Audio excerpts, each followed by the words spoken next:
here. Oh my gosh, hello. Very nice to see you. Welcome, houseplant friends, to my YouTube channel. I have a lot of plants on this table with me. Most of them are just my velvet anthurium because earlier today I shot a anthurium video. Now I have some philodendron here. I'm about to do a couple of traits. My philodendron are here. I'm gonna show you today how to propagate philodendron in Monstera because it's pretty similar. That's why you're pointed so far down at this table. Also, I just want you to know, I'm completely aware of this stain. It's a foundation stain from high school. This is my favorite yellow hoodie and it always will be because it's nice and lightweight. I like to tie that together, I don't know why. We're going to be propagating this philodendron Portolanum, this Monstera Siltepecana, this Billitai right here. We are also going to be propagating a bit of this Monstera Philodendron. The reason we're doing this is because people do not propagate their Monstera and philodendron correctly. They propagate it and they put it directly into the water or whatever wet medium they're using for propagation, which don't even get me started. Basically, when you do that, the plant blood that runs through the veins of these petiole and stem mixes with the water and causes a new solution which will just utterly rot your plant. Like, so bad. I'm gonna show you how to do it correctly. I have 2 bigger plants and 2 smaller plants and one that I've already propagated to show you what it'll look like when you put something in water. I'm gonna start with this small one. This is the Portolanum. It's a Mican's lookalike. You're gonna see here all of these little roots right here. So you're gonna make sure that you're gonna wanna cut, I usually cut right above the leaf below because then you have stem to stick in water and you have the roots. This one is about to put out a leaf, so it's not like optimal time to do that, but it's putting out a leaf on both sides, so I can't really pick one. I wanna give her a good cutting right here.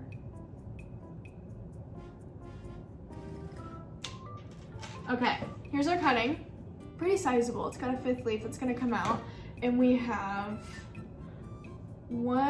use the wall right there. We have 4 sets of aerial roots. So this thing you could cut anywhere. You could put this in water any length and it would grow, or you could cut it again 3 more times to make 4 cuttings. So here again is a close-up. So this one, I would leave out small cuttings for about 1 to 2 hours to let them dry. Small cuttings don't take a long time to dry, so you're not really gonna be hard pressed to wait. The problem though with small cuttings is that if you wait too long, they dry out and die. So you wanna make sure that your cuttings are not gonna dry out. So this one, I'm actually going to propagate by division. There we go. Nice and solid. So now we're going to cut here. Okay, see that? How bright green that is? I don't think you can see the blood. Billitai blood is a little different. Essentially, you need to wait until that looks brown. So this one, Billitai, I will probably leave out for the next 16 to 17 hours before I put it in water. Also, check out those aerial roots. It's gonna root really nicely. I'm gonna go check my other Billitai real quick. Here's our other Billitai. I didn't think this one was as tall as it is, but it's pretty tall, so we can actually cut this. I really don't want to give that one a second cut. Here's this one. He's also dropping a leaf. These need to be repotted, I think. Here's our stem, which has just started. Perfect. We just developed an aerial root right there. So because this is new, I don't know if you can tell, this one's way darker and woodier than this one. This one I'll probably only leave out for 5 hours before putting it into water. But if you're ever curious how long you should wait, just check to make sure that they're dry on the bottom. Those are all the cuttings I needed to take because for one of these, I'm replacing someone's plant, which I don't ever do, but their plant passed away a little too close to their arrival than it should have. Then this other one I am giving to the girl who I am sending my sad pinna partita to, and this billy tie is going to a guy who, he has a Warraquanum that's not doing too hot, so we are going to trade. These are my friends right here. I'm going to also show you where to propagate Monstera deliciosa, because I think the #1 issue with houseplant people when they become houseplant people is that they don't know where to propagate Monstera deliciosa. And Monstera deliciosa is one of the first plants that you ever get. I'm gonna show you where to propagate, since this is where people usually propagate from the very first time. There we go. I had to slam my brakes, and basically this whole plant fell, crashed into my seat, and here we are. This is like the one healthy stalk. So this is the only one. It lost a leaf here, but the rest of these came out okay. We have that nice leaf right there. Here's our aerial roots, which dug down into the soil. And here is our internodal spacing. This is Monstera deliciosa, so these are going to be pretty close together. Here is our aerial root. Most of you, when you have a Monstera deliciosa that you're wanting to propagate, you will only see that tiny little dot. You won't really have long ones. Here's another one. It's tucked in right there. That brown thing right there, there's another one. So what you're gonna wanna do is you're going to want to cut, like I said with the other one, you're gonna cut below the node. So you're gonna make sure you're cutting below the node. And if there aren't any nodes, don't cut there yet. So you can see with this new billy tie, here's the node just developed right there. Super faint, but it is a bump and it is there enough. There's a couple more around the circle. With this, there's nothing. There are no aerial roots anywhere to be found at this node, so you cannot cut here. Even though it feels like that's good enough, it's not. Really, you always want aerial roots, which are these, or a rooting crown. So I can't cut here, so therefore I have to skip a whole internodal section down to this one and cut below this node. So that's what I'm gonna do. It's going to be, there we go. With this, it should be very easy to notice how shiny that is. Hopefully you can see that. Yeah, so you're gonna wanna wait till that to dry out. This is something I would personally just plant because you have enough roots right here. This one I'm probably gonna wait over 24 hours because it's so thick.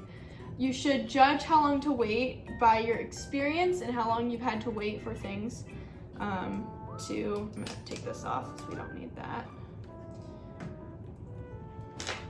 And how long it normally waits. So like the numbers that I'm using are because that's the amount of time that I'm familiar with needing to wait before I put something in water. Let's do one more. This one's pretty simple. So here's a small, this is dehydrated. I haven't really had it in water for the last few days, so after I give him a cutting, he'll go in water. But here you can see we have 2 rooting crowns, just barely. One of them is right here. The other one is right there. So I'm going to make 2 Siltepecana cuttings right here. I'm going to cut below this squiggly aerial root right there. And then I'm also going to cut right here, right below that aerial root, which you can see right there, that little brown spot. And I have my original plant, which I can put back in soil in cakey paste. Well, I want to show you, so this is my Adabapoense that's rooting right now. It's actually already putting out a new growth spot, but this thing needs to be cleaned. Sometime it'll do this anyways, and I can probably show you. Can you see?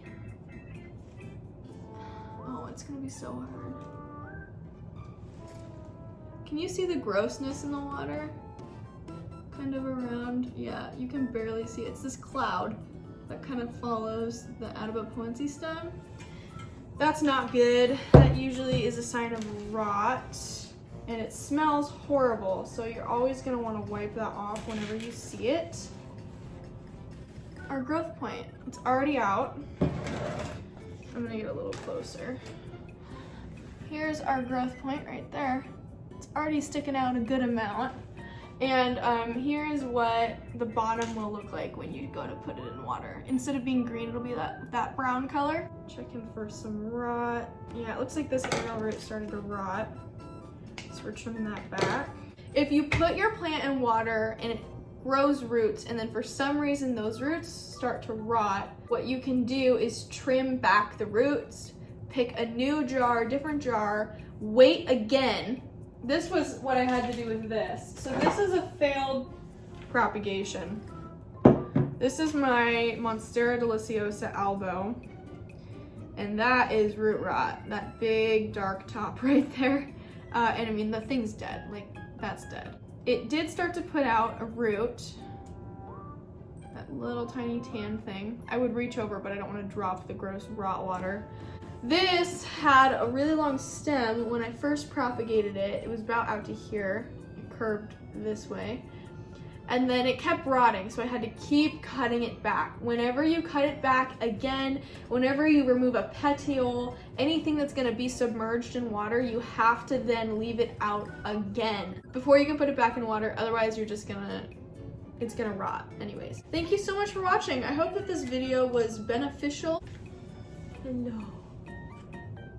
What are all these? What are all these?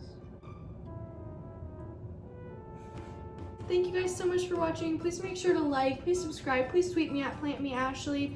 No, you can't go on this table, there's poison.